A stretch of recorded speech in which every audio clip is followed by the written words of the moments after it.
ಎಲ್ಲರಿಗೂ ನಮಸ್ಕಾರಗಳು. ನನ್ನ ಹೆಸರು ರೋಹಿಣಿ ಎಕ್ಸರ್. ನಾನು MPS ಸಿಮಿಕೇರಿ ಶಾಲೆಯಲ್ಲಿ ಓದುತ್ತಿದ್ದೇನೆ. ಈಗ ನಾವು ಪ್ರೆಷರ್ ಅಂದರೆ ಒತ್ತಡ ಮತ್ತು ಸಾಂದ್ರತೆಯ ಬಗ್ಗೆ ತಿಳಿದುಕೊಳ್ಳೋಣ. ಮೊದಲಿಗೆ ಈ ಪ್ರಯೋಗಕ್ಕೆ ಬೇಕಾದ ಸಾಮಗ್ರಿಗಳು: ಬಲೂನ್, ದಾರ, ಕಟರ್ ಮತ್ತು ಮ್ಯಾಗ್ನೆಟ್, ಬಾಟಲ್ ಮತ್ತು ನೀರು.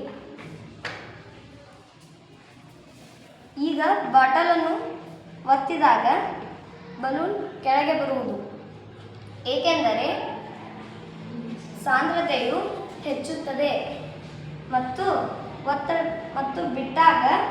ಒತ್ತಡವನ್ನು ಕೈ ಬಿಟ್ಟಾಗ ಬಲೂನ್ ಮೇಲಕ್ಕೆ ಬರುವುದು, ಏಕೆಂದರೆ ಬಲೂನ್ನಲ್ಲಿರುವ ಗಾಳಿಯು ವಿಸ್ತರಿಸಿ ಸಾಂದ್ರತೆಯು ಕಡಿಮೆಯಾಗಿ ಬಲೂನ್ ಮೇಲಕ್ಕೆ ತೇಲುತ್ತದೆ. ಧನ್ಯವಾದಗಳು.